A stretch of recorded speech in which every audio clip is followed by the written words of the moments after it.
Hoje, 22 de março de 2023, damos início à segunda roda de conversa em comemoração aos 50 anos do Programa de Ciência Política da Unicamp. Esta iniciativa é uma iniciativa levada a cabo pelo projeto do Acervo Digital e conta com a contribuição valorosa do professor Armando Boito, que foi um dos organizadores destas duas rodas de conversa que ocorreram tanto no dia 21 e a que vai ocorrer no momento de agora. Por isso, para abrir os trabalhos destas conversas, eu convido o professor Armando Boito para conduzir este trabalho. Muito obrigado e um bom debate a todas e todos.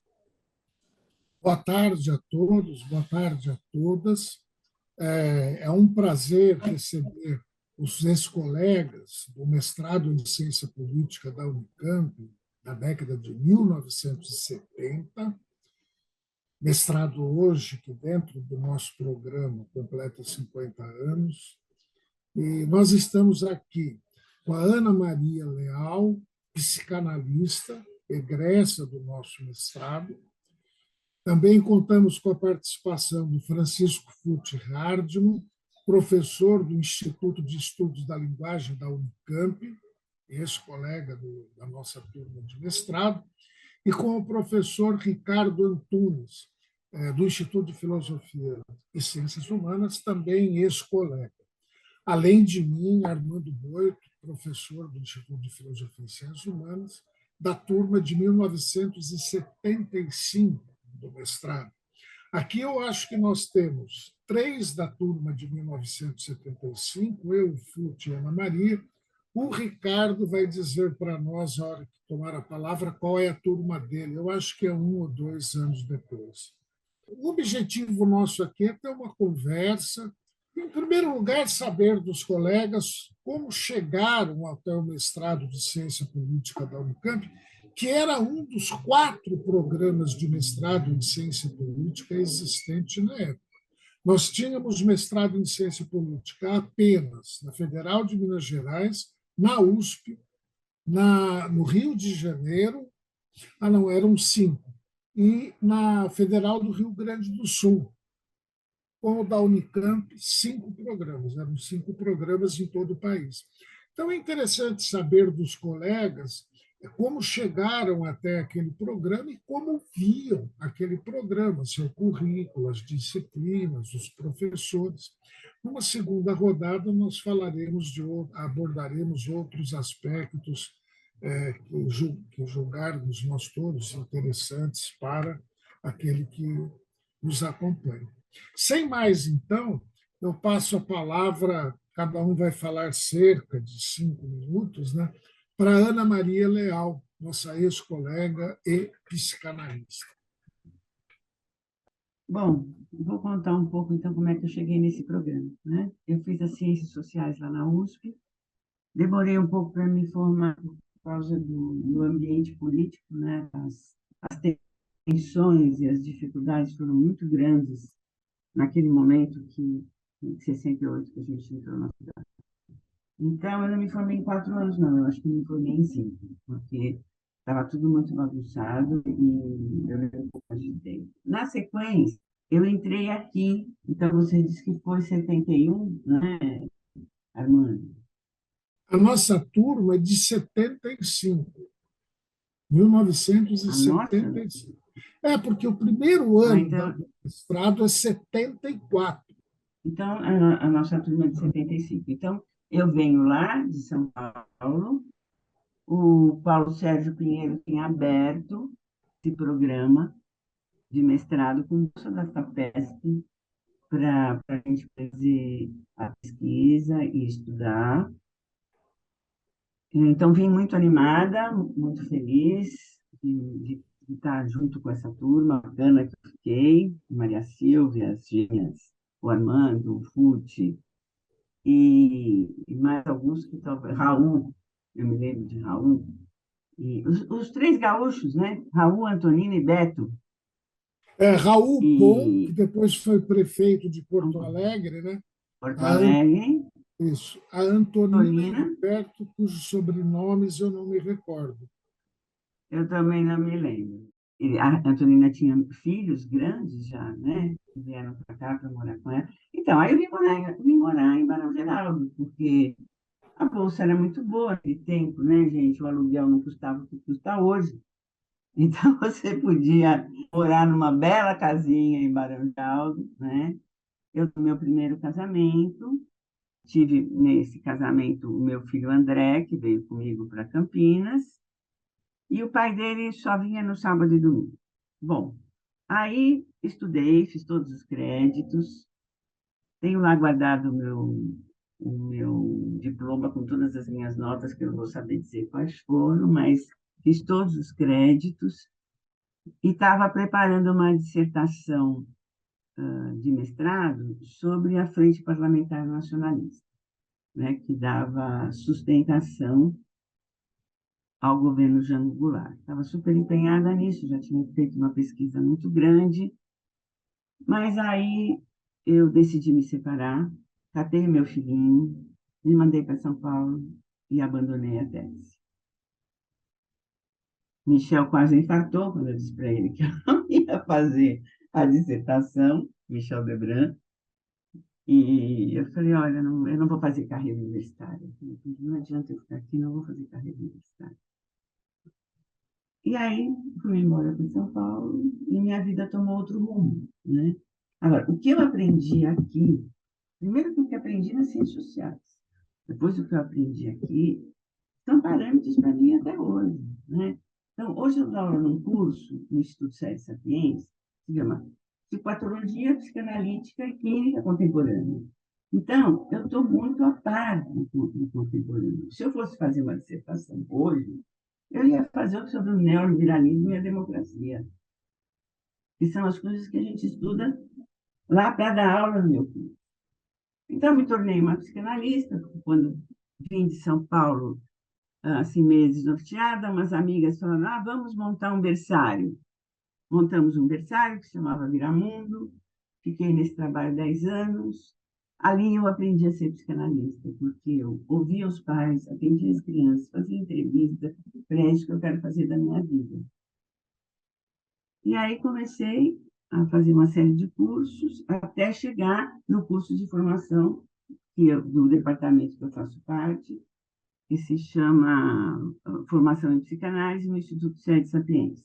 Fiz os 4 anos de formação e comecei mesmo a trabalhar como analista já desde esse tempo. Estou lá, tive muitas funções também político-administrativas, a direção do departamento, as comissões de curso, uma série de coisas político-administrativas, porque a política está no meu sangue, né? Então, eu não posso abrir mão da política. Acho que, no princípio, é isso, Armando. Está ótimo, Ana Maria. A Ana Maria seguiu a carreira de psicanalista e ontem nós tivemos aqui a Miriam Goldfelder e a Sônia Goldfelder. Uma seguiu a carreira de editora e outra de jornalista. Quer dizer, nós temos, então... Mas elas fizeram a dissertação, né?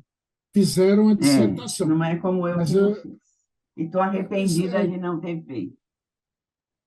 É interessante porque o mercado de trabalho, de apresentar também para quem vier a ver o vídeo, né, as possibilidades de mercado de trabalho além da carreira universitária, isso que eu queria destacar. Sim. Então, agora eu passo a palavra ao colega Francisco Fucci. Boa tarde, geral, e eu quero agradecer muito aos colegas, enfim, que são responsáveis por essa iniciativa, né? Começando pelo professor Andrei Korner, que está atualmente à frente do Departamento de Ciência Política, meu querido colega e amigo de geração, amigo de tantas jornadas, professor Armando Boito, né? Me desculpar também já previamente com o Lucas, com a Celi especialmente, que estão aí também, a quem agradeço muito nesse backstage, né, nesse suporte fundamental para nós, porque ontem, enfim, foi um dia atípico, tive problemas no meu computador de mesa, em casa, e, enfim, não pude fazer essa participação que estava, em princípio, agendada para ontem, né? Mas fico muito grato de estar aqui ao lado da Ana Maria, do Armando, também do prezadíssimo professor Ricardo Antunes, né? E de todos vocês aí. Bem, eu quero dizer que nessa primeira parte, né, acho que tem uma coisa bastante específica, que também no caso do Armando, eu sou aluno, somos alunos, né, da segunda, mais exatamente, da segunda turma de graduação em Ciências Humanas do IFCH, né? Eu fiz o vestibular e comecei a minha graduação em 1971, 71, aos 19 anos, em plena ditadura militar, governo Médici, né? Portanto, uma situação bastante complicada para a universidade de forma geral e, em especial, para as áreas de humanidades. A USP, naquele momento, já em grande parte destroçada nas áreas de ciências humanas, né? Depois de 68, da maior repressão que aconteceu após o final de 68 e do ato 5. Enfim, então eu vim fazer a graduação, foi uma experiência muito legal. Eu quero dizer que começamos um projeto ainda sob a direção do professor Fausto Castilho, da filosofia, que era um projeto assumidamente interdisciplinar, era um bacharelado em ciências humanas. Até o nosso terceiro ano de graduação, a gente trabalhou nessa perspectiva, aulas de matemática, linguística, sociologia, política, história, né, filosofia, economia, muitas disciplinas vinculadas à economia, assim sucessivamente. Isso acho que, no meu caso, suponho que também no caso de Armando e de tantos outros que participaram dessa experiência, que lamentavelmente não teve continuidade, foi marcante. Quando terminamos a graduação, ali exatamente no ano 74, havia essa hipótese, né, desses programas também recém-criados, né? Curiosamente, assim como parte de uma segunda turma de graduação das Ciências Humanas do IFISH, nós somos também da segunda turma do mestrado de Política, né, que se inaugurou em 74, nós entramos na turma de 75. Era um caminho mais ou menos que a gente tinha que considerar, né, antes de possivelmente outras opções, né? Já alguns daqueles professores que estavam iniciando o programa de pós tinham sido nossos professores na graduação, né? Nomeadamente o professor Décio Sais, excelente professor, né? Professor Paulo Sérgio Pinheiro, que já foi lembrado aqui, professor Michel Debran, também lembrado aqui pela Ana Maria, né? Entre outros, né? São professores que estavam à frente desse novo programa, então foi um caminho mais ou menos que se encaminhou para essa área. Salvo engano, posso estar cometendo alguma, acho que o programa de mestrado em sociologia ainda não tinha tido início. Em compensação, de antropologia era o mais antigo. A antropologia acho que começou lá por volta de 72. Assim como linguística, era um programa também que tinha começado lá atrás, praticamente junto com a graduação.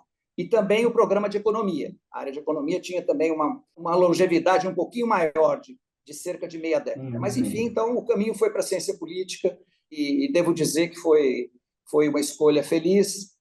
Encontrei colegas, alguns aqui estão aqui, né? Ana Maria. Eu quero também aqui me desculpar publicamente com a Márcia Leite, com a Maria Silva, que estavam ontem, com as irmãs Gottfeder, né? Colegas maravilhosas, algumas de saudosíssima memória, como Vera, né? A Verinha Graziano da Silva, que já não está mais conosco, também foi nossa colega de graduação, assim como a Maria Silva, né?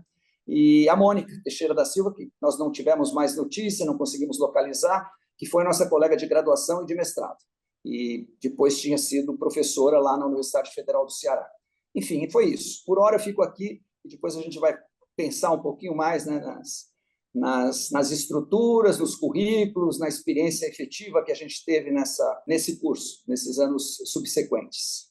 Obrigado, Fute. Passo a palavra, então, ao colega Ricardo Antunes. Boa tarde a todas, todos. Quero começar também agradecendo ao meu colega, o Armando, pelo convite. Foi um convite muito agradável de receber, né? Foi uma ideia muito bacana. E aí estendo os agradecimentos também ao Andrei, que está na organização desse seminário, ao Lucas, a Celi, todas e todos que participam desta atividade. É um prazer estar aqui também com a Ana, com o Fute, tá certo? Nós pudemos, me lembro perfeitamente dos cursos que fizemos juntos com a Ana. Eu entrei em 76, Armando, a minha turma, eu passei na seleção de 75, entrei em 76. Fui o primeiro aluno, acho eu, pelo que me lembro, tudo aqui, nossa, é memória, mas foi o primeiro que veio de fora das ciências sociais. Eu fui formado em administração pública pela FGV. né? Então, isso talvez seja um traço interessante, é diferente. E quando eu estava fazendo FGV, pasmem vocês, eu entrei na administração pública porque minha família não tinha recursos para pagar o curso privado, eu queria ser um gestor do capital, esse era o meu sonho de menino aí, de 18 anos, né? E na FGV, foi uma coisa muito especial para mim, eu tive muitos professores de sociologia e política, alguns foram depois professores meus na Unicamp, e depois outros foram colegas, que eram jovens sociólogos, sociólogas, saídos da USP, basicamente, tinham feito o seu doutorado na França e voltavam para a FGV. Não tinha concurso da USP, a ditadura, acho que a gente podia falar um pouco também, imagino que ontem foi tratado o momento de horror que era, né? Na FGV, por exemplo, nós houve repressão na FGV, mas era uma escola do capital, falando de modo assim, direto e no ponto. Então, ali a repressão era menor, mas foi lá que eu me tornei sociólogo. Devo lembrar, por exemplo, a Vânia Mundim Santana, o Davi José, que era o nome artístico do Zé Lessa Mato Silva, né? Foi do Teatro de Arena, foram eles que me ajudaram, fui aluno do Bresser Pereira, fui aluno do Maurício da suas Trachtenberg, o grande amigo, querido, especial, especialíssimo, né? E tantos outros, Edgar Carone. Foi lá que eu me tornei professor. Eu entrei na faculdade, tive que dar aula, porque eu tinha que trabalhar, e como é que podia dar aula a uma pessoa de 18, 19 anos? Era em cursinho de madureza. Você tinha que fazer um teste. Se você fosse aprovado no teste, não tinha diploma, não tinha nada. Eu estava começando a graduação e me tornei professor de história. Tudo isso me ajudou a tornar, digamos, quando eu saí da FGV em 75, eu tinha certeza que eu queria fazer ciências sociais, em particular ciência política. Mas foi uma decisão que eu tomei ouvindo esses meus amigos. O Davi José, por exemplo, me indicou: procure o Décio Sais, conversa com o Décio, eles eram amigos na época, vá falar com o Décio. Eu conversei com o Décio enquanto estava na FGV, que eu queria estudar. O Décio me deu uma lista de livros que eu tenho tudo fechadinho até hoje, todos os pensadores do nacionalismo brasileiro, do assim chamado populismo, tudo fichado aqui, li para poder fazer a minha seleção. Foi assim que eu entrei no mestrado de ciência política, tá certo? Então, a Unicamp, e por que a Unicamp?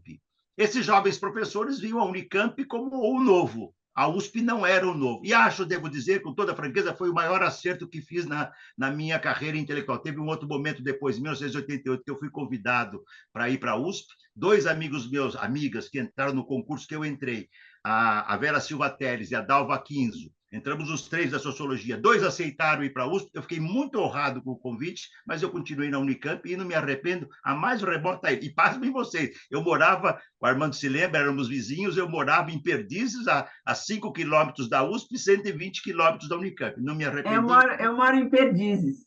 Ah, que legal. Foi assim que, então, nós chegamos à Unicamp, e acho que a Unicamp, para ficar nos 5 minutos, o traço mais importante foi uma nova escola de ciências sociais, seja de política, de sociologia, de antropologia, mais aberta, tá certo? E digamos, onde iniciava-se uma revisão da sociologia brasileira, e no meu caso de estudo, uma revisão daquelas teses tradicionais do movimento operário. E eu devo dizer que aqui na Unicamp tem encontrado o Décio Sais, que é meu amigo até hoje, eu o prezo imensamente, Michel Debran, uma tristeza de tê-lo, nos tornamos amigos, né, ao longo do período que eu voltei à Unicamp, Paulo Sérgio Pinheiro, para citar alguns, e não posso esquecer só este último comentário aqui, nos 5 minutos cravados, que eu tive aula também com um jovem sociólogo francês do trabalho, Michel Thiolin, que foi muito importante para a minha formação. E como uma homenagem também ao Thiolin, este ano que passou, eu publiquei na Boitempo pela primeira vez, foi um projeto meu, não é certo? 2 textos sobre o Marx, o capítulo inédito, que é bastante conhecido, mas é o primeiro texto publicado em tradução do alemão no Brasil, mas o que eu quero falar aqui é da Enquete Operária, primeira publicação da Enquete Operária traduzida do original inglês, escrita pelo Marx, como está na Mega, porque ela foi publicada em primeira versão em francês, e eu li esse texto, não sei se o Armando lembra disso, com Michel Thiolin. Michel Thiolin foi muito importante na sua leitura crítica de sociologia do trabalho. Foram esses motivos que me levaram a vir para a Unicamp em 76. Muito bem, Ricardo, obrigado. Eu estou numa situação particular aqui, porque eu participei da live ontem, e estou participando novamente. Eu sou, ao mesmo tempo, coordenador e integrante do grupo que está dando depoimento. Eu vou dizer uma palavrinha também sobre como cheguei na Unicamp, porque foi algo que eu não disse ontem. A minha trajetória é diferente da Ana Maria e do Ricardo, que vieram, um da FGV, outro da USP. Eu, tal qual o FUT, vim da própria Unicamp. Eu fiz a graduação na Unicamp. No terceiro ano, o primeiro ano era, como disse o FUT, aquele tronco comum, economia, história, linguística, sociologia, antropologia, política. Aí, no terceiro ano, você escolhia se ia para economia, porque economia e linguística pertenciam ao mesmo instituto, que era o IFCH. Só posteriormente surgiram o Instituto de Economia e o Instituto de Estudos da Linguagem. Então, a gente fazia aquele tronco comum, no terceiro ano optava. Eu fiquei muito na dúvida entre economia e ciências sociais, acabei optando por ciências sociais, fiz até o quarto ano, e uma coisa que eu queria destacar era o seguinte: os professores da linguística, das ciências sociais, sociologia, política, antropologia também, embora somente em parte, não, a antropologia também, integralmente. Eram todos jovens docentes vindos da Europa. O Peter Frey, a Verena Stockler, os antropólogos, ela alemã, ele inglês. Na sociologia tinha o André Vilas-Lobos, que tinha acabado de chegar da França. Na política tinha o Paulo Sérgio Pinheiro, das sociais, que tinha recém-chegado da França, o Debran, que era francês. E na linguística eram todos formados na França, né? O Carlos Vogt, o Akira Osakari, o grupo da linguística era praticamente todo da França. Então, o nosso programa, eu entrei no programa de ciência política, era um caminho, não era um caminho natural, mas era algo que estava bem fortemente no horizonte nosso, né? E era um programa muito polarizado pela Europa e particularmente pela França. Isso é importante, é uma diferença muito grande com os programas atuais. Os programas atuais na área de sociologia, ciência política, acredito que mesmo antropologia, não estou seguro quanto a isso, são muito polarizados pelos Estados Unidos hoje, né? O mundo anglo-saxão em geral, mas particularmente os Estados Unidos. Naquela época era a Europa e particularmente a França, no caso do programa de ciência política. Alguns dos colegas que foram para o exterior após o mestrado, eu, por exemplo, fui um deles, a Sônia e a Miriam Goldfeder também, fomos para a França. Quer dizer, você não ia... Paris tinha uma atração muito grande, não só pela produção intelectual, mas pela referência histórica. O corpo estudantil e o corpo docente do programa de ciência política eram de esquerda. Então, tinha uma atração, tinha um interesse muito grande na história do movimento operário, na história do movimento comunista, na história do movimento socialista. E a França era uma referência à Revolução Francesa, a Revolução de 48, a Comuna de Paris, o Front Populaire, evidentemente, 1968, né? Isso estava muito presente no horizonte cultural, político, dos docentes e dos estudantes do programa de pós-graduação em ciência política, né? Então, ingressei um pouco por aí, eu acho que era isso o clima cultural. Eu tenho um minuto ainda, eu vou acrescentar uma coisa. O Ricardo lembrou, né, que era um tempo terrível de ditadura. Dois fatos marcaram muito, né, essa época do mestrado. A morte do Vladimir Herzog e a morte do Manuel Fiel Filho, ambos sob tortura no governo Geisel, né? Ambos sob tortura. O Vladimir Herzog, eu não estou seguro, o Manuel Fiel Filho foi no governo Geisel. Foi quando eu estava no... Desculpa, só uma ressalva. Tanto é que o Geisel acabou demitindo sumariamente o comandante do 2º Exército, o Ednardo, depois da morte Isso mesmo. Então, é um pouco isso que eu queria colocar, ou seja, esse clima político terrível que o Ricardo mencionou bastante fortemente, né? E, ao mesmo tempo, coisa que acho que a Ana Maria e o Flutti falaram, a Unicamp como, e o nosso programa, como um ambiente relativamente protegido de esquerda, onde você podia fazer a crítica à ditadura, fazer uma avaliação crítica da bibliografia conservadora, etc. Acho que era um pouco isso.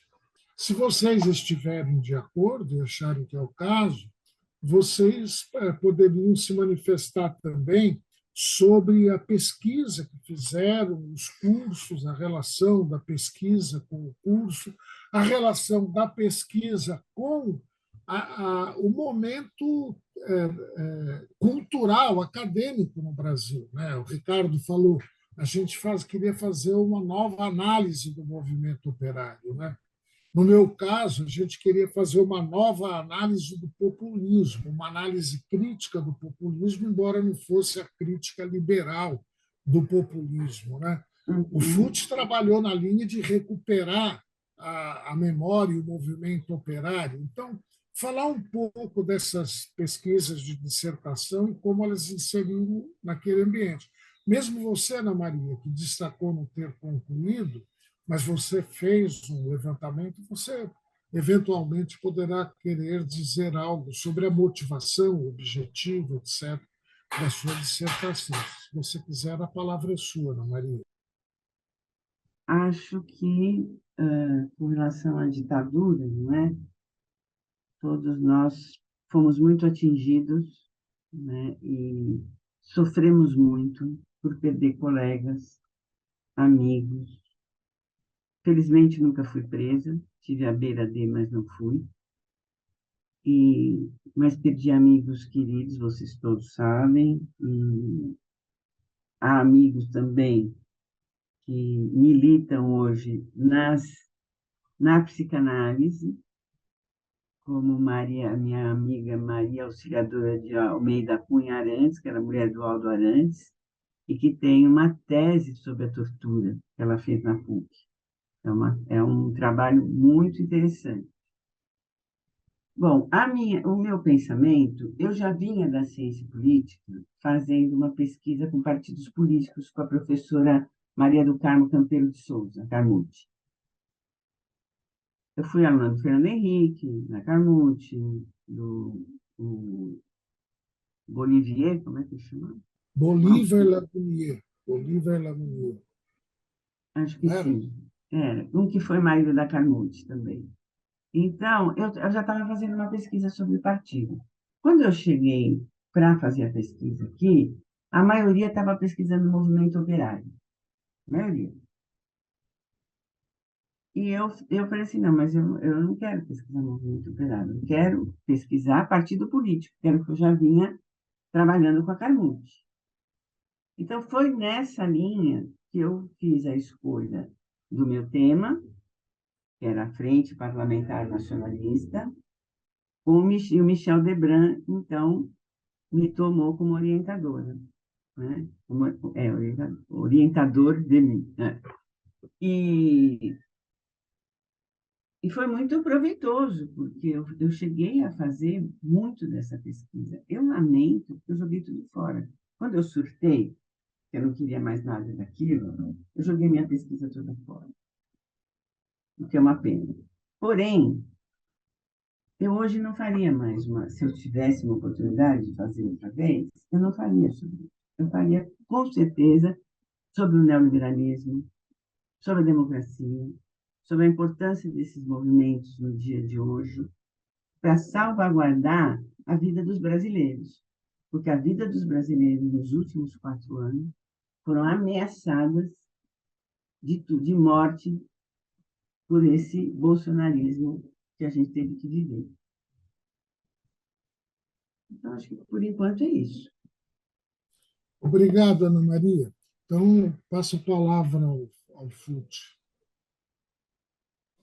Bem, tanta coisa, né? A gente vai escavando os meandros da memória, vão surgindo várias lembranças e tudo mais. Mas dentro, então, da economia do nosso tempo, mais do que necessário, eu quero lembrar para vocês o seguinte: em 1974, em plena ditadura, aí sim ainda governo Médici, na transição depois para o governo Geisel, a Unicamp adquiriu, a partir de uma ação que teve entre seus protagonistas, principalmente a figura do Paulo Sérgio Pinheiro, o arquivo Edgar Leurotti, né, que era um velho militante anarquista e anarcossindicalista fundamental da região de Mogi Guaçu, que é uma cidade a cerca de 50 quilômetros de Campinas, né? Ele era um operário tipógrafo, gráfico, foi um grande ativista, criador de vários jornais, várias revistas e um grande arquivista, né? Ele morreu em 1968, de morte natural, e seus filhos estavam nas últimas tratativas para vender esse arquivo para a Universidade de Austin, no Texas. E o Paulo Sérgio, através de várias pessoas, como Aziz Simão, foi fundamental, o nosso grande e saudoso Aziz Simão na USP, mas também o professor Michael Hall, que tinha vindo como visitante norte-americano, né, na área de história, e já fazia uma dobradinha com o Paulo Sérgio, muito amigo do professor Paulo Sérgio. Enfim, conseguiram gestões junto à FAPESP, junto ao próprio reitor Zeferino Vaz, e esse arquivo foi praticamente retirado das mãos da Universidade de Austin, no Texas, né, a preço de dólar, né, e comprado com grande ajuda da própria Unicamp, da própria FAPESP, pela Unicamp, e já sediado no Instituto. Eu fiz uma iniciação científica com Paulo Sérgio Pinheiro, que depois foi meu orientador do mestrado. Então, eu tive assim, o privilégio, né, de participar do primeiro grupo de trabalho que tinha acesso às caixas e caixotes do arquivo de Leurotti. E, para vocês terem uma ideia daqueles tempos, eu sempre dou esse exemplo quando eu falo disso para alunos, né? O Paulo Sérgio contratou também a toque de caixa a pesquisadora Maria Nazaré Ferreira, arquivista do programa de arquivologia, que é um programa que existe ainda, muito ativo na Escola de Comunicação e Artes da USP, na ECA da USP, porque ela tinha, naquele momento, um domínio enorme da alta tecnologia de cópia, né, de documentação, microfilmagem, chamada microfilmagem. O arquivo foi microfilmado de forma rápida e acelerada e prioritária, e 2 backups desse arquivo foram levados para fora do Brasil por medidas de segurança, já que não era nenhuma paranoia imaginar que a qualquer momento esse arquivo poderia ter sido objeto de algum tipo de invasão, né, por parte das forças de repressão, por ser considerado um arquivo, entre aspas, vermelho, né, um arquivo, enfim, subversivo. Então, essa história inicial, algo heróica, algo épica, mas muito real. Tenho muitos e muitos detalhes, porque eu estava lá participando de tudo isso na qualidade de aluno do final da graduação e depois de aluno do mestrado. Sim, eu trabalhei com os inícios do movimento anarquista e fui enveredando a minha pesquisa pela produção cultural anarquista, que foi muito rica no Brasil pré-1930, né, porque os anarquistas, ao negarem a participação político-institucional partidária, e a negação deles do Estado é uma negação, né, radical e absoluta, eles valorizam enormemente o trabalho, vamos chamar assim, de militância cultural. A começar da imprensa, né, uma imprensa muito atuante, muito viva, muito importante, que também esteve muito presente no Brasil, e que, se não fosse, entre outras, a memória de Edgar Leurotti, talvez estivesse hoje mais parca de documentos, né? O Instituto Internacional de História Social em Amsterdã é outro fundamental centro disso, que faz essa parceria. Na época, um dos backups foi levado para esse instituto em Amsterdã, que tem uma história heróica também de resistência durante a ocupação nazista, e o Arquivo Feltrinelli, Arquivo do Movimento Operário Feltrinelli, em Milão, né, que em grande parte tinha apoio de forças ligadas ao Partido Comunista da Itália, que naquele momento era muito forte. Enfim, então é isso, né? Eu quero dizer que o programa de mestrado me agradou bastante também, porque ele conservava essa perspectiva mais interdisciplinar. Forte presença historiográfica, seja nos cursos do Paulo Sérgio, seja nos cursos do Décio Sais, que trazia um economista um pouco também heterodoxo, né, o Sérgio Silva, que não era bem economista, tinha estudado a questão da economia do café de uma perspectiva muito historiográfica, né? Muito interessante. Sérgio Silva participava em dobradinhas em cursos com Décio Sais, vocês se lembrarão. Tínhamos a presença do Amaral Lapa, que era numa historiografia mais tradicional, se vocês quiserem, né? Muito voltada para as fontes municipais, está vinculado lá às origens do Centro de Memória da Unicamp. A nossa querida colega contemporânea, Maria Silvia Duarte, está lá hoje como pesquisadora destacada do Centro de Memória da Unicamp. Então, tudo isso era muito interessante. Em 75, com a abertura generosa sempre do Michel Debrun, todos vão se lembrar tanto dele, né? Ele era um homem mais vinculado à filosofia, ele não se dizia cientista político, mas sim filósofo, né?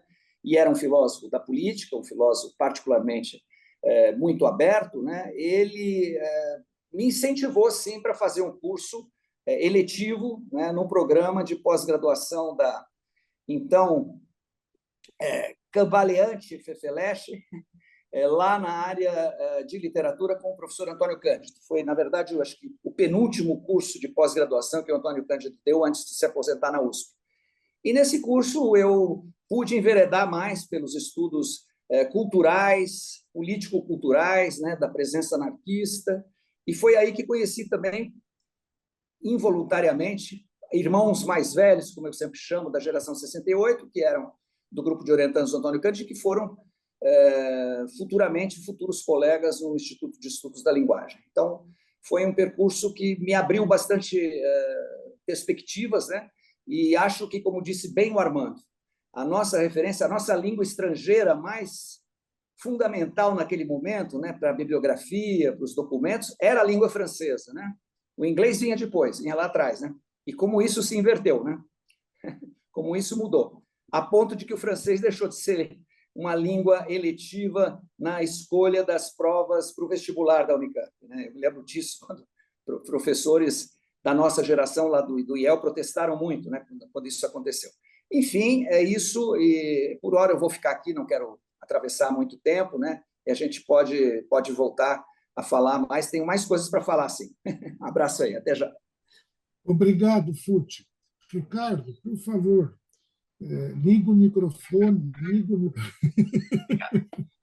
Muito bem, eu também quero, então, ir nessa direção. E a primeira coisa, eu vou retomar uma outra coisa que o Fute também já falou, vou acentuar um pouquinho, assim, a gente vai dividindo o tempo, né, Fute, que não é grande, mas, assim, acho que a coisa mais espetacular que nós encontramos aqui na Unicamp, o que me fez, eu vou repetir isso porque falo isso com muito orgulho, não mais sair daqui, foi a dimensão interdisciplinar. Eu pude fazer cursos com o Décio, com o Sérgio Silva, como nós falamos com a Maria Hermínia Tavares, com, tá certo, Michel Debrun, mas pude fazer cursos de teoria do valor com Beluso, cursos e palestras com Maria Conceição Tavares, aquele outro colega do Rio que lamentavelmente morreu no escritório trabalhando, que me foge o nome agora, economista, que nós conhecíamos, porque o Instituto o Antônio Barros Castro. Exatamente.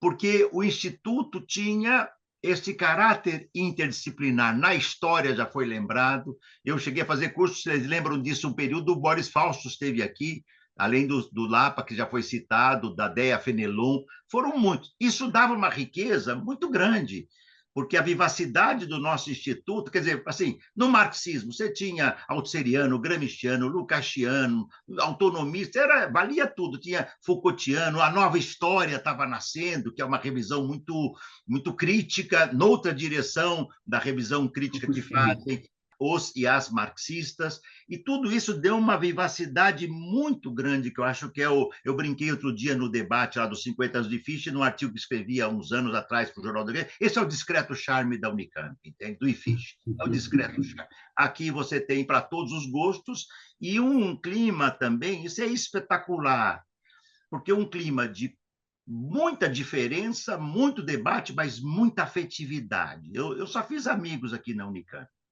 tá certo? Amigos e amigas. E isto, quer dizer, a gente vai sentir falta quando sair, né? Muito, muito, muito. Como já sentimos falta dos que se aposentaram ou dos que foram. Então, esse é um traço muito importante. Com relação ao que o Armando nos sugeriu que falássemos também um pouquinho da tese, eu queria lembrar aqui o que o Fute também já falou. O segredo da revisão da história do movimento operário está no AEL. o FUT foi muito feliz. Eu só acrescento os nomes do Michael Hall, que ele lembrou, e do meu querido amigo com quem fui vice-diretor do arquivo e depois diretor, Marco Aurélio Garcia, que foi seminal na formação desse arquivo. O Marco adorava isso, né? E nos tornamos grandes amigos, porque ele era uma figura encantadora, todos aqui conheceram. E eu também tenho que lembrar, porque o Instituto também é isso, a Marisa Zanata e a Dona Wanda. O Instituto, sem funcionárias e funcionários, não teria o Instituto. Né? Eu lembro a Marisa sensibilizada uma vez, Zanata, porque eu precisava ler um jornal do arquivo, que ainda não estava microfilmado. Eu não podia nem contar isso aqui, mas eu tive acesso ao jornal original, tá certo? E com o compromisso de devolvê-lo absolutamente, de modo integral, quer dizer, porque a gente fuçava naquele arquivo, estava lá todo dia, e isso me leva à minha dissertação de mestrado. E quando eu entrei na Unicamp, eu tinha um tema, até pela minha primeira leitura na FGV com o professor Gilberto Vasconcelos, que acho que vocês lembram, que me ensinou a ler História e Consciência de Classe, do Lukács, Freud, como é que chama aquele grande psicanalista que faz um debate do Freud com o Marx, o livro consagrado, a gente vai ficando velho e esquece. Reich, né? Eu entrei na FGV e falei, quero fazer um estudo sobre a consciência de classe do operariado brasileiro. Mais uma vez, eu digo aqui, e como um exemplo, o Décio. O Décio era altseriano. Eu não era altseriano.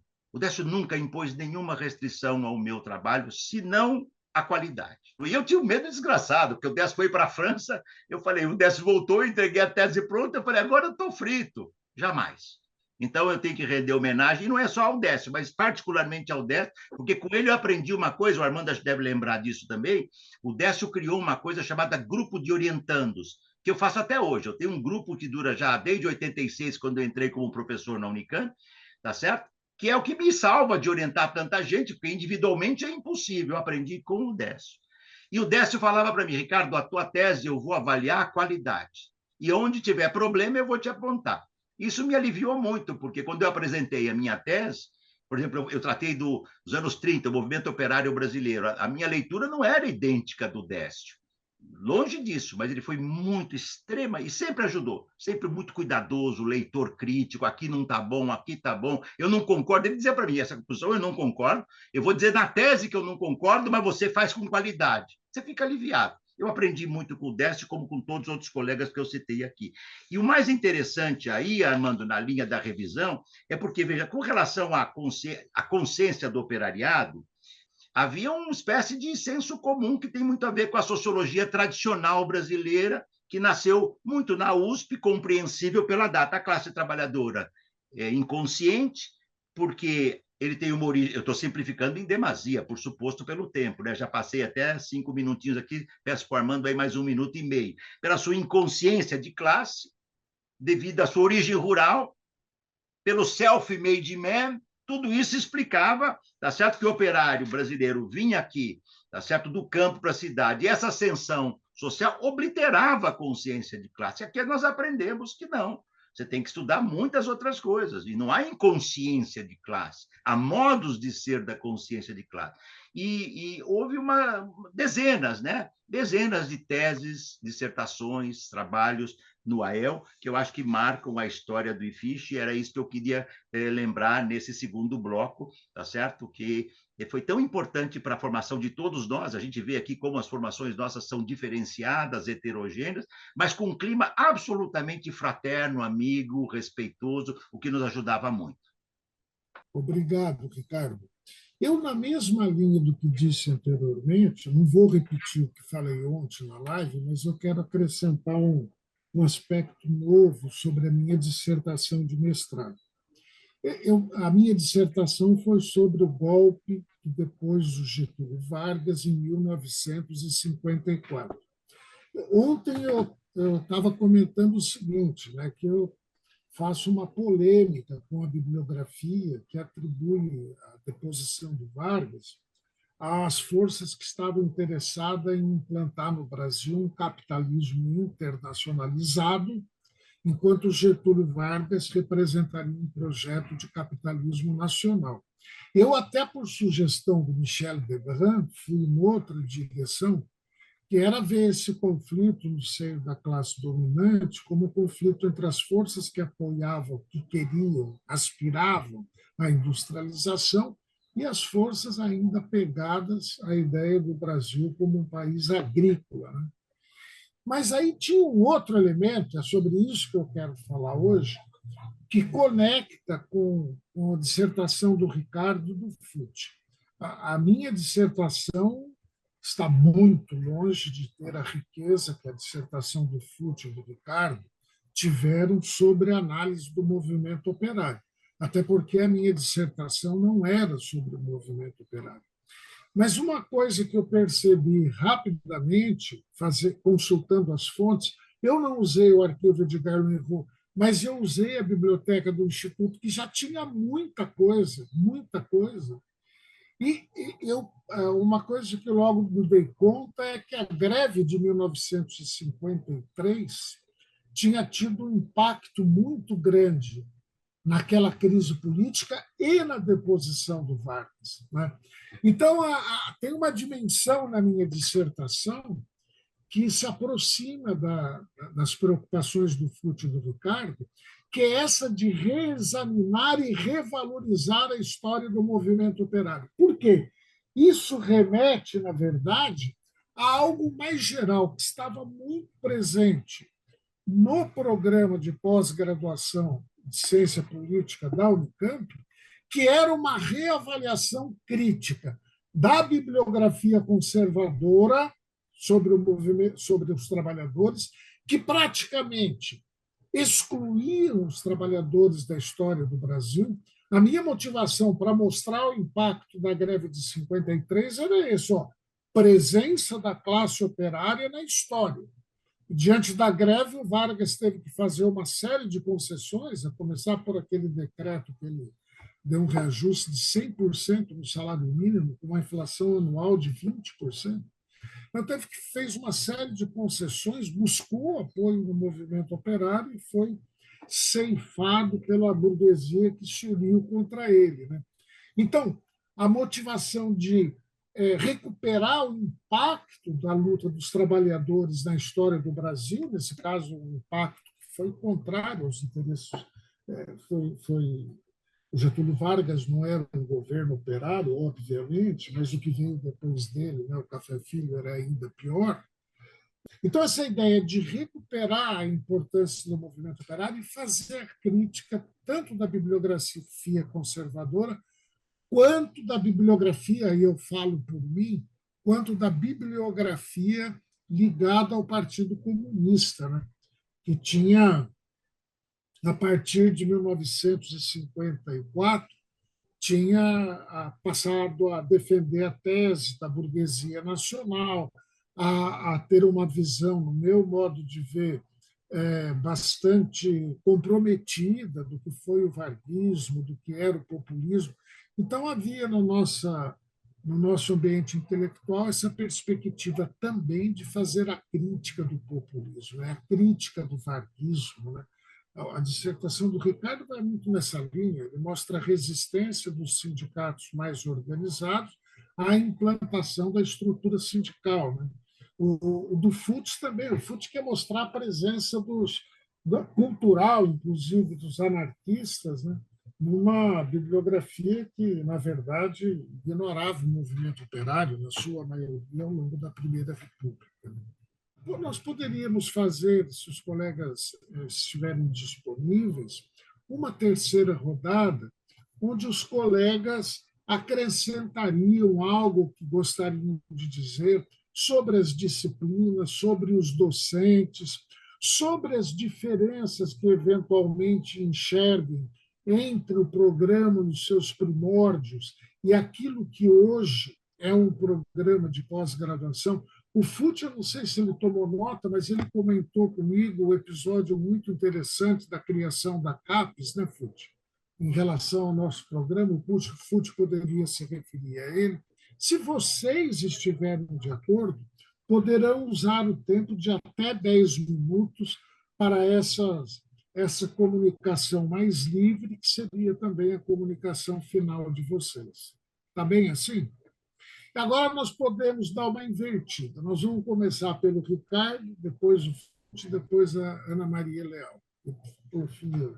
Perfeito. É legal porque assim a gente agora lembra lembranças mais que não foram possíveis mencionar antes. Acho que o primeiro ponto, o Armando mencionou isso, não lembro se a Ana e o Fute também, que foi um traço marcante da Unicamp. Outro, né?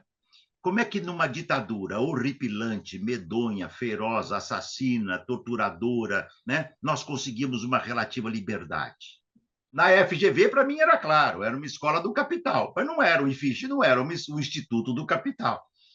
Então, o que explica isso? São muitas, e estou falando aqui não para vocês, que todos conhecemos, mas para os jovens e para as jovens que vão nos ouvir, né? Eu entendo que isto encontra explicação em muitos fatores. Nós tínhamos uma pequena margem de manobra, né, Armando, que permitia os debates. Eu cheguei a fazer o vestibular de filosofia da USP e entrei, deve ter sido em 73 ou 74. Acho que ninguém sabe disso aqui. Como eu fazia FGV, era pesado, e filosofia era pesado, e eu tinha que trabalhar, eu comecei a fazer e desisti da filosofia. Fundamentalmente porque não podia ler 2 cursos pesados, mas porque a gente olhava nos barracões e ficava procurando quem era o torturador, o do agente do Dalban, do doicode que estava lá. Né? Os professores tinham pavor de dar aula, porque é óbvio que na repressão da USP foi pesada, as cassações. E aqui na Unicamp nós não tivemos isto. A hipótese que acho que nós trabalhamos, porque foi assim que eu não vivi exatamente os primeiros anos, mas logo em seguida, né?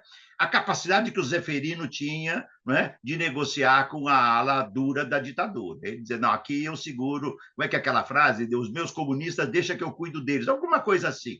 Né? Mas eu queria lembrar, isso é mais ou menos o que eu queria lembrar o papel do Fausto Castilho na formação do Instituto, entende?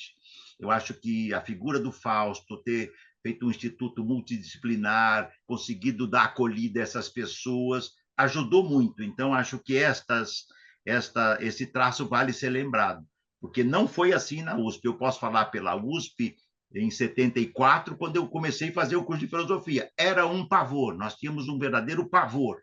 Né? Como já mencionei, não vou repetir. Aqui a gente tinha. E uma outra coisa muito importante, não sei se os colegas vão me ajudar a lembrar os nomes, mas vou citar um. Na minha turma tinham 3 estrangeiros. O Héctor Alimonda, e eu cito aqui, deixo aqui para lembrar, o meu amigo, meu colega que foi trabalhar na UNB, especialista na questão ambiental, como é que ele chama? Quem me lembra? Argentino? Não sei se o Armando lembra, a memória aqui. Eduardo Viola. O Eduardo Viola. Isso, e tínhamos um terceiro que ficou menos tempo, que eu acho que talvez seja mais difícil para a gente lembrar. Isso era muito legal, porque eles vinham com a cultura de um país, uma repressão violenta, todos eles saíram da repressão, mas tinham leituras diferentes. Isso deu um samba bacana aqui na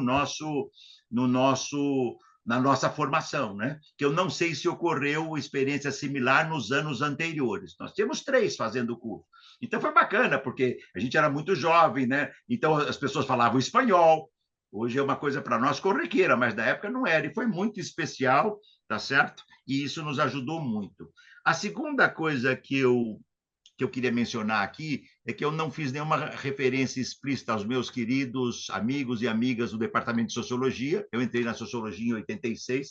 Se fosse citá-los aqui, seriam muitos. Por isso, eu não os referi. Como o nosso tema da mesa, que é o mestrado em Ciência Política, eu me referi aos meus professores e que depois com os quais me tornei colega depois, né, da ciência política, mas fica uma referência aqui aos meus amigos da sociologia. Né? E acho que é uma coisa também interessante, que quando terminou o meu mestrado, eu não podia continuar na Unicamp, porque não tinha o doutorado de ciência política, nem o doutorado de sociologia, e o doutorado de ciências sociais, se eu me lembro bem, começou só em 85, com uma ideia interdisciplinar.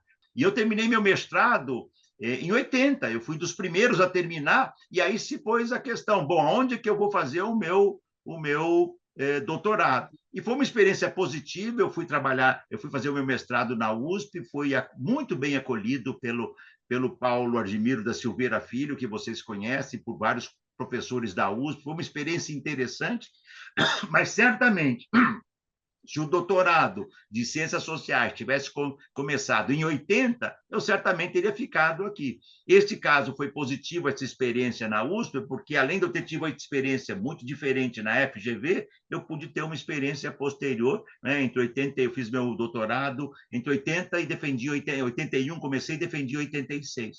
E foi muito positivo. Foi em 86 que eu voltei para a Unicamp. Eu estava terminando meu doutorado, fiz esse concurso que me referi há pouco, no qual 3 foram aprovados, a Dalva como doutora, a Vera Silva Teles e eu como doutorandos, né? E a partir daí eu tive essa experiência na Unicamp. É difícil para mim, Armando, falar, né, sobre o mestrado de Ciência Política hoje, porque a minha atuação, por óbvio, foi durante bastante tempo no doutorado, como o Armando também, no doutorado de Ciências Sociais, e depois que nós optamos pela opção do doutorado disciplinar, e já tem aí, acho que perto de uma década ou mais, né?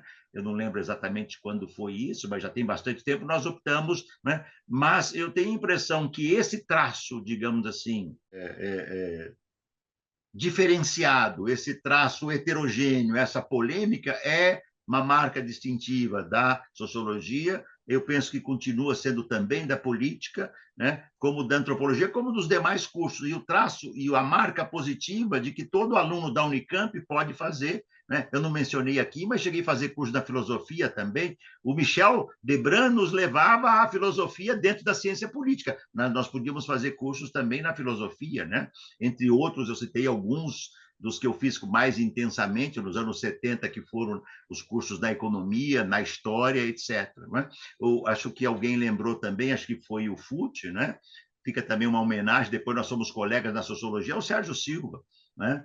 O Sérgio era uma figura muito curiosa, ele fez uma revisão muito dura do seu trabalho, né? Ele, num dado momento, fez uma releitura de mundo, de vida, de método, de ideologia, mas o livro dele, como é que a Expansão Cafeeira e Origem da Indústria no Brasil, é excepcional, é excepcional.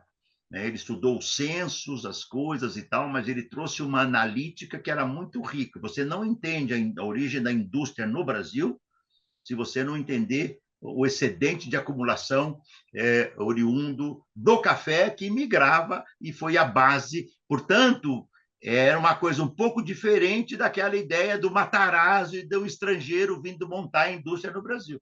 Claro que isso é um traço verdadeiro, mas singular, e enquanto singular tem a sua autenticidade, mas o Sérgio faz uma análise interessante. E mesmo depois, quando ele se tornou, digamos assim, um historiador social, ele abandonou a história econômica completamente, se tornou um seguidor muito vigoroso da obra do E.P. Thompson, por exemplo. Ele teve um papel muito importante aqui na sociologia, tá certo? Nesse longo período que ele teve como professor. Então, era isso que eu queria lembrar, Armando, sobre o nosso instituto, tá certo? E talvez dizer assim, esse é o encanto do nosso IFISH, entende? É a tentativa de uma formação de qualidade, rigorosa. O nosso compromisso não é com a razão instrumental. Nos nossos departamentos, no nosso instituto, assim como tantos outros institutos, né, FUT das Humanidades, nós não aceitamos a imposição nem da ditadura, no tempo do horror militar, tá certo? Não aceitamos o desastre bolsonarista, mas não aceitamos aquele que é mais longevo e mais persistente, mais sutil e mais nefasto, que tenta nos macular aqui, que é a razão instrumental do capital. O nosso instituto não se curvou a ser um instituto do capital. Pagamos por isso no período que não tínhamos bolsa nem apoio, os alunos agora passaram a comer. Minha mãe falava muito assim, o pão que o diabo amassou, né? Comer o pão que o diabo amassou sob o governo desse neofascista horroroso e medonho, que fique longe, tá certo?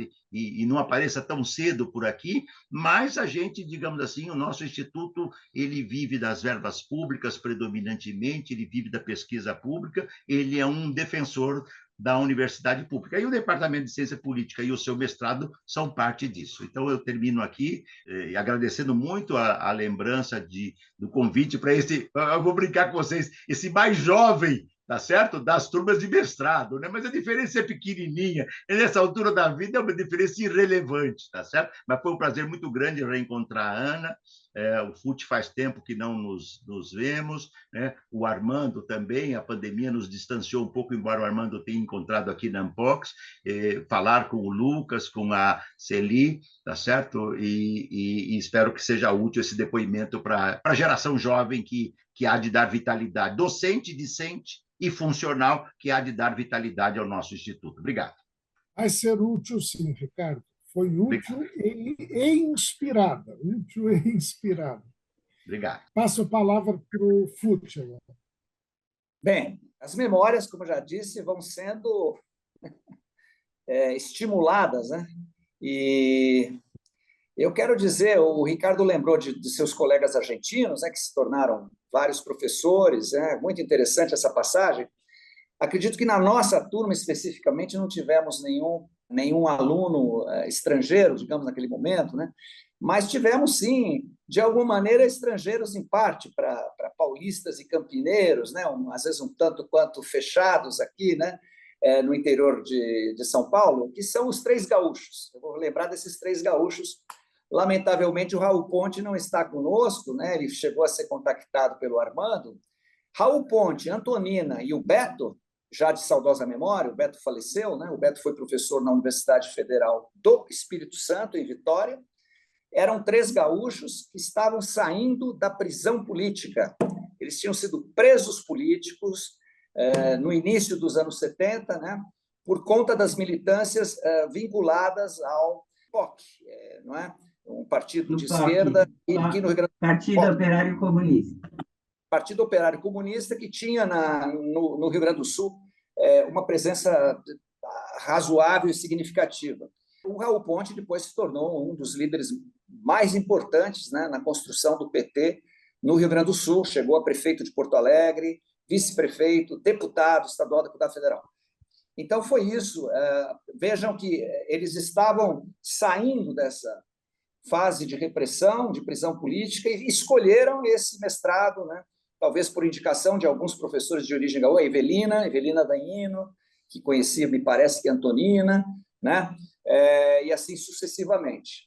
Então, lembrar dessa aproximação, né, com aqueles tempos sinistros e a repressão, que se não tinha a direta presença e os ataques que a USP sofria, mas aqui estava o tempo todo rondando, como eu já falei, acerca da constituição do Arquivo Edgar Leurotti. Quero lembrar também de como eu conheci o Ricardo, salvo engano, Ricardo Antunes. Não o conheci no espaço acadêmico da Unicamp, ele era, portanto, o nosso calouro, entrou no ano de 76, né?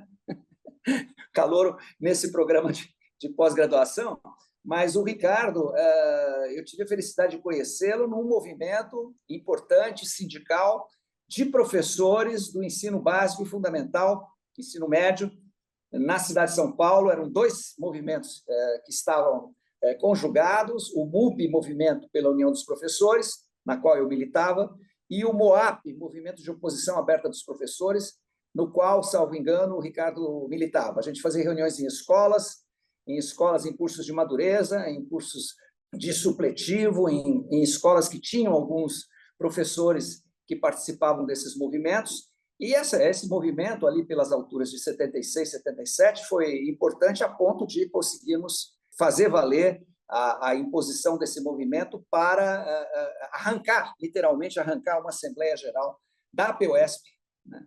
A Associação de Professores do Estado de São Paulo, que desde 64 não fazia Assembleia.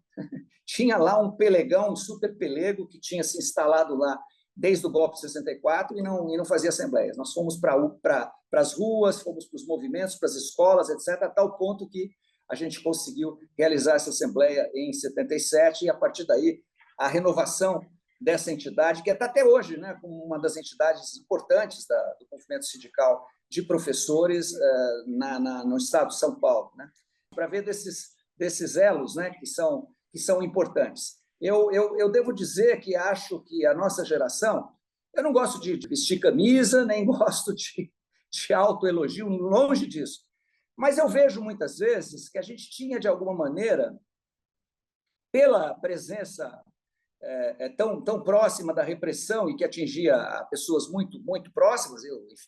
Nós todos acho que tivemos golpes de sorte, de azar na vida, e eu escapei mais de uma vez de uma repressão mais terrível, mas vi pessoas sendo mortas, pessoas sendo... E lembrar, olha, a Unicamp, ok, teve uma situação um tanto quanto menos desconfortável que a USP, mas o Ademir Gebara, jovem professor na época de educação física, mas formado lá também em história na PUC de Campinas, foi preso, militante do Partido Comunista, e foi duramente torturado em 74. Depois ele veio se tornar professor da história, professor da educação física, chegou a ser diretor da Faculdade de Educação Física, Ademir Gebara, que foi casado com uma jovem linguista, que depois também foi uma das fundadoras do IEL, a professora Esther Gebara, hoje aposentada.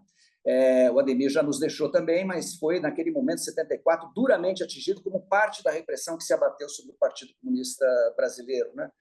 Eu vou falar da CAPES. Sim, a CAPES, curiosamente, né, ela foi fundada em 1975.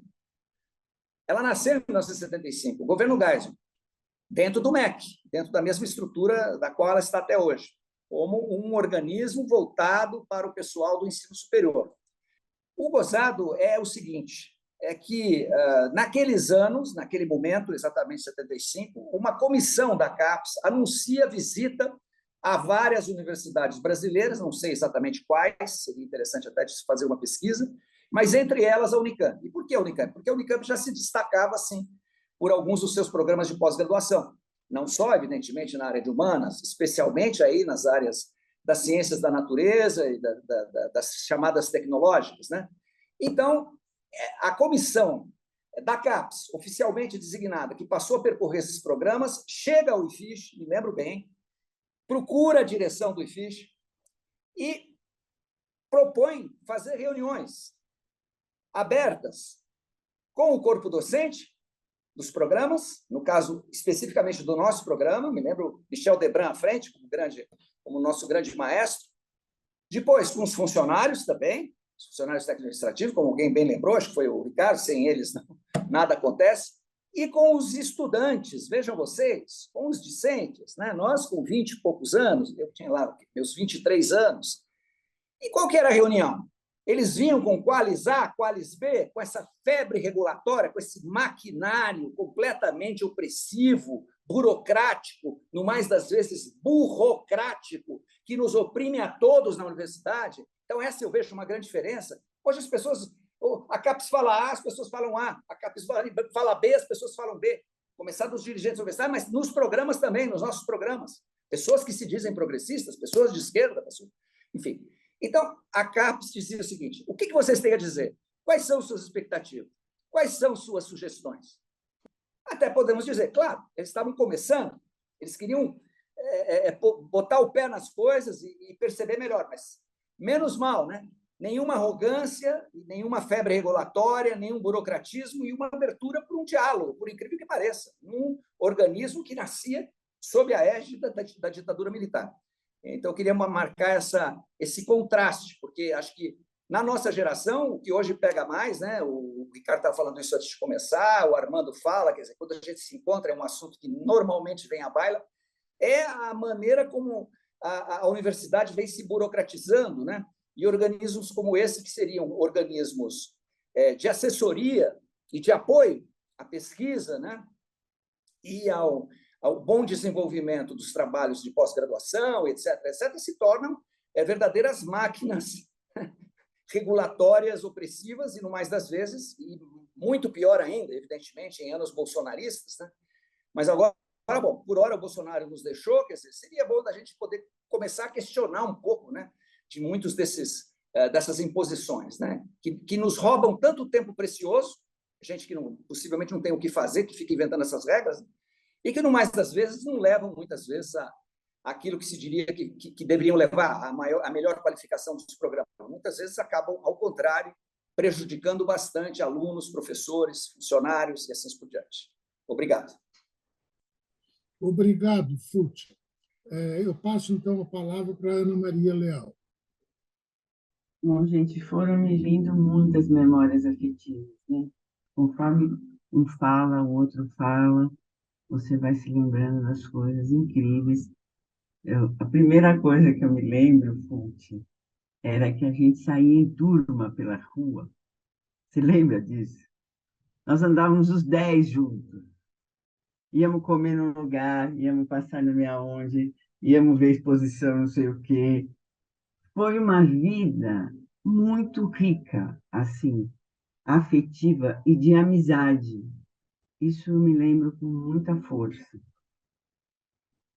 Eu também queria falar, já que eu estou na psicanálise, vocês viram que é o Freud que está ali atrás, né? Já que eu venho da psicanálise, eu, nesse momento, e vim antes, né, da USP e do mestrado em ciência política, eu quero acentuar que a psicanálise também não se dobra. É uma prática de desalienação. Esta é a primeira questão que Freud nos trouxe. Não se submeter àquilo que o outro te traz. Que foi aprofundado com Lacan, que a partir dos anos 1975 marcou isso muito mais fortemente, né? Que a questão é com o outro. Ele falava o grande outro, né? Com O maiúsculo. O grande outro é aquele que te submete. E você não pode permitir a submissão. E depois todos os psicanalistas que se seguem também vão todos nessa linha, né? Eu queria marcar isso. Eu queria falar também da pandemia, como a pandemia tornou as nossas vidas difíceis, porque nós tivemos que passar a atender os pacientes pelo Zap, pelo Zoom, por onde dava, atender os pacientes. E conforme a pandemia foi crescendo, o número de pacientes foi se tornando enorme, porque as pessoas começaram a enlouquecer, né? O enlouquecimento foi geral. Ainda estamos vivendo isso.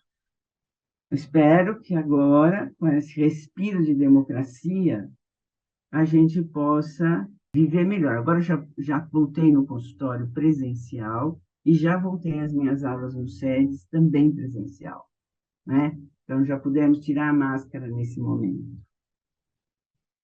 Eu também lembro dos argentinos. Vocês têm os seus argentinos, eu tenho os meus argentinos. Os meus argentinos foram aqueles que, fugidos da ditadura, vieram para o Brasil e no Instituto Sede Sapiência, onde quem dirigia era a Madre Cristina, que era uma lutadora contra a ditadura, esses argentinos chegaram com a mão na frente e outra atrás, fugidos da ditadura do Videla, e aqui encontraram a Madre, que assim, alugou casa para eles, comprou geladeira, comprou fogão, acolheu, e uma coisa mais importante, a Madre dizia, ela ia na porta do SEDES, é a mesma que tem até hoje, ela ia na porta, e quando chegava o DOPS, ou do ECOD, ela dizia, aqui vocês não entram. Eu sou prima do governador, ela era prima do Fleury. Desta porta vocês não passam. E nunca ninguém foi preso ali dentro. Ela nunca permitiu. Então, isso mostra para vocês qual é o caráter desse instituto que eu trabalho. Eu queria contar também uma coisa engraçada, porque a gente falou do POC, do Raul, que eu fui expulsa do POC. O que aconteceu? Escuta só. Estou lá, eu, na minha militância, né? Adoeço. Tive um reumatismo infeccioso muito grave. E fiquei, estava com o quê? 17, 18, 20 anos. Fiquei afastada, cuidando disso. Tomei quilos de benzetacil, que era um reumatismo fortíssimo. Fiquei um tempo afastada da faculdade, de tudo. Quando eu voltei à faculdade, e eu fui para a primeira reunião do POC, tinha lá um fulano, que eu não vou dizer o nome dele, porque é deselegante. Mas ele era o chefe daquilo ali, daquela vendinha. Aí ele disse assim para mim, fulana, Ana Maria, você vai ser expulsa do partido. Eu disse, mas por quê? Aliás, essa expulsão foi maravilhosa, porque eu não fui presa por causa disso. Você foi expulsa do partido porque você teve uma doença pequeno-burguesa. Escuta só, eu tive uma doença pequeno-burguesa. E aí eu fui expulsa e, graças a isso, não fui presa. Então, eu queria contar isso que é folclórico. Acho que é isso. Acho que era o que eu queria falar. Mas foi muito bom estar com vocês aqui hoje. Eu estou muito feliz. Obrigado, Ana Maria. Eu estava aqui pensando, a partir do que Armando, vocês... Armando, Pois não. posso só lembrar uma coisa? Eu pedi até para o Fute, porque eu não vou te interromper depois, você vai fazer o enterramento. Eu só queria lembrar que quando o Fute falou do movimento de oposição, lá nós encontramos o Edmundo Fernandes Dias, que era talvez o único militante da Unicamp, então fica a memória do Edmundo aqui lembrada, é só por isso. E também quero lembrar que a única pessoa que eu não citei, minha professora da ciência política no período que eu fiz, foi a minha querida amiga Evelina Dagnino, porque ela nos abandonou. Quando a minha turma entrou, ela foi fazer, acho que o doutorado ou pós-doutorado Ela dela. era uma graça, E Evelina. ninguém pôde ter aula com a Evelina, por isso eu não a mencionei e eu gostaria de fazê-lo aqui. Então, só para dizer que foi um grande prazer, como já disse antes, mas era importante fazer essa menção a esses dois, Evelina e Edmundo, amigos queridos. Um se foi e uma é batalhadora aí como nós e é ainda minha amiga fraterna e muito querida até hoje. Obrigado, Armando. Eu queria dizer mais uma coisinha só, Armando. Eu estou muito interessada em retomar a dissertação de mestrado. Eu quero fazer isso. Queria que vocês me ajudassem a negociar com o ICT, não sei o quê, Unicamp, que não responde para mim, mas eu nunca consigo abrir o e-mail, tá? Se eu fizer uma dissertação agora, não vai mais ser sobre os partidos políticos, vai ser sobre a democracia e o neoliberalismo. Valeu, Ana Maria.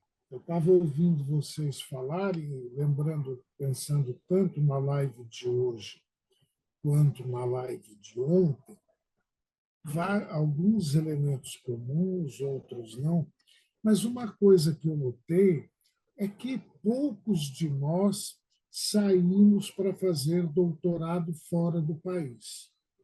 Naquela época tinha menos bolsa para o exterior, mas já tinha bolsa. Das pessoas que participaram da live, só saíram eu, a Miriam e a Sônia.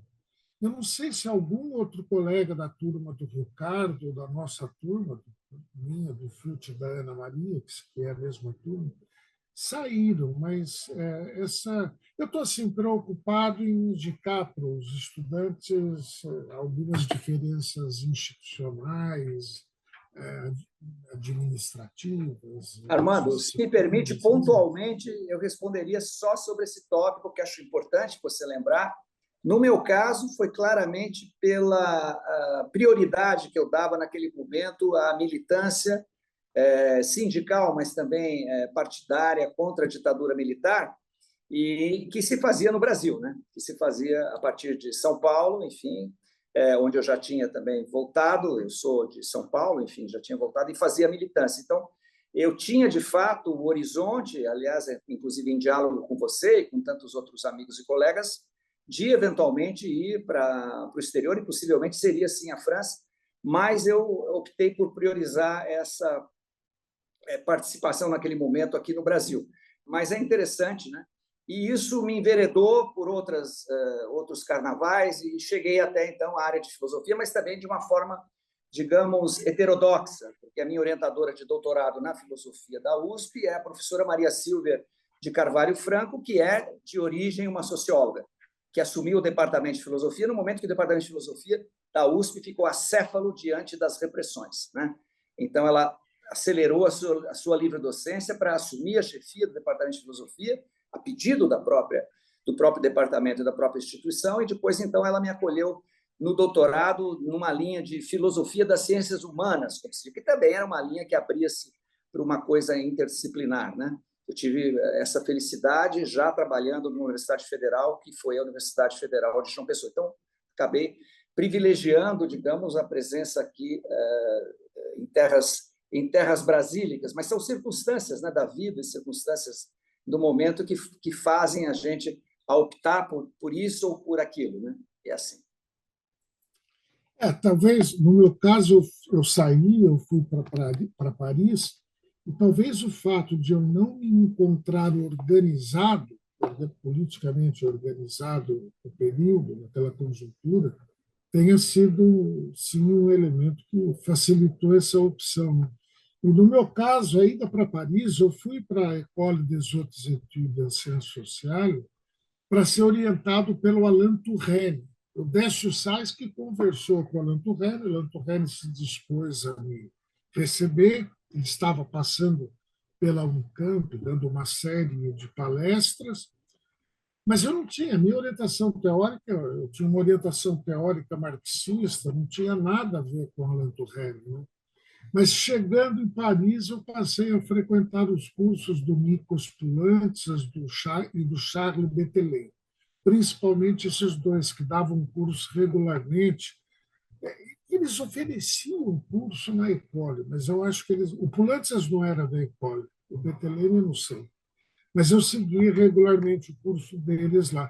E isso daí acabou tendo uma repercussão muito grande na minha formação e na trajetória seguinte, né, na minha vida profissional, porque, né, tendo estudado a fundo a teoria do Poulantzas, essa versão estrutural do marxismo, né, do Althusser, do Poulantzas, e da qual, de algum modo, Bettelheim faz parte, eu acabei usando daquele recurso de grupo de orientandos, né, ao qual o Ricardo se referiu, formando um grupo que, ao longo de 10, 20, acho que 30 anos, né, acabou rendendo muitas dissertações e teses de doutorado lá no programa de ciência política da Unicamp, né? Então, eu acho legal cada um de nós dar, como vocês fizeram, eu também estou dando, uma indicação de como o que fez depois do curso de mestrado. Você quer falar alguma coisa, Ricardo? Quero só a propósito disso, Armando, porque o Pucci também me motivou e a tua pergunta é interessante. Eu defendi minha dissertação em 80. E em 80 foi um outro segundo momento decisivo para mim também de definição de carreira acadêmica, intelectual. E estou falando isso para os nossos jovens que vão nos ver e ouvir, por óbvio, né? Quer dizer, primeiro em 80, como o FUT, eu estava envolvido muito pesado na militância. Inclusive, nós estávamos num processo de ruptura, tá certo? E era uma questão importante. E eu tive uma dúvida, digamos, muito grande em 80. Eu terminei minha dissertação, eu tinha dois projetos na cabeça. Houve uma situação muito particular, acho que todos conhecem aqui o nosso amigo comum, Márcio Naves. Houve uma possibilidade de uma bolsa para a Alemanha para estudar filosofia. O Márcio foi um incentivador de que eu fosse, né? E com bolsa, mas para estudar Marx, que era um desejo de todos nós que de um modo ou de outro, nos filiamos a essa linhagem. Isso balançou a minha cabeça. Por que eu não fui? Eu tinha um filho muito jovem, tá certo? Então, aqui, bem ou mal, eu já era professor da FGV em São Paulo e tinha algum esquema de trabalho, mas o segundo motivo intelectual e político também foi decisivo, um terceiro. Eu decidi estudar, é um tema que eu vinha acalentando, mais do que estudar o Marx, o movimento operário no ABC Paulista. Todos nós militamos, né? Nós íamos, todas aquelas assembleias que ocorreram, nós lá estávamos, todos, né? Nós aqui, militando, acompanhando e tal. E eu decidi fazer uma tese de doutorado sobre as lutas operárias no ABC Paulista 78, 79 e 80, o que nem se colocava, então, a possibilidade do exterior, por isso que eu adiei esse projeto para fazer no pós-doutorado. Só para a gente fechar aí os exemplos do que nos levou a não ir ao exterior no doutorado. Obrigado, Armando. De nada. E eu me encontrava ainda em Paris, usufruindo a bolsa da CAPES, quando começaram a estourar as greves no ABC. Aí eu decidi antecipar minha volta. Então, eu fiquei lá em 76, 77, 78 e vim embora, justamente por causa das greves do ABC. Então, eu acho que no nosso programa, isso talvez ainda seja uma característica no programa atual. Mas, para mim, é evidente que na época em que fizemos o programa, essa vinculação do acadêmico com a política, o impacto da vida política sobre a formação acadêmica e vice-versa era muito forte, né? Muitos de nós tínhamos essa militância organizada alguns não, né? Outros, muitos tinham essa militância organizada, e isso, de diversas maneiras, repercutia na produção, na pesquisa e na trajetória de cada um. Né? Bom, eu quero agradecer muito a Ana Maria Leal, ao Ricardo Antunes, ao Francisco Futhard, pela participação deles nessa live. E eu pergunto ao Lucas, à Celi e ao Andrei se eles querem fazer algum comentário, observação ou pergunta. Bom, eu agradeço muito a todos. Eu estava aqui pensando numa pergunta, mas vocês acabaram respondendo, né? Que era exatamente essa unidade entre essa relação entre a formação acadêmica e a atuação contra a ditadura. Né? Então, vocês acabaram trabalhando sobre isso, né? Na sessão de ontem, os colegas falaram bastante da revista Cara a Cara, né? E de uma, digamos assim, atuação mais voltada, digamos, para uma atuação, digamos, cultural, né? Publicação da revista Voz, a revista Cara a Cara, e vocês falaram de uma atuação mais militante. Nós estávamos presentes lá na Assembleia da ABC Paulista, né, e tal, na oposição sindical. É muito interessante, porque eu acho que essa combinação de participação política e pesquisa, né, ainda mais pesquisa histórica, é algo que é muito rico, né, entre a gente. Né? E a gente tem, inclusive, hoje, né, entre os nossos estudantes de pós-graduação, a gente tem esse perfil. Né? Acho que é uma questão que atrai para a nossa ciência política ainda hoje, né? Atrai pessoas que têm essa combinação, não são pessoas que vão querer ser pesquisadores, né, distanciados do seu objeto, mas são pessoas que são movidas por uma paixão, que é a paixão também pela ação e a paixão pela pesquisa. Então, eu agradeço muito a vocês, foi muito interessante essa segunda live que nós vamos editar e nós vamos mandar para vocês, eventualmente, o texto, né, para vocês fazerem adendos, etc. E agradeço novamente. Então, muito obrigado, um abraço e boa sorte a todos. Muito obrigado, professor muito e professoras. Um grande abraço, uma boa tarde, valeu muito. Obrigado, grande abraço, até uma próxima. Até, Tchau, tchau. professor. Até a próxima. Tchau. Com certeza. Tchau. Tchau, tchau. Até o centenário, até a comemoração do centenário. Isso mesmo. Vai ser difícil, vai ser difícil. Tchau.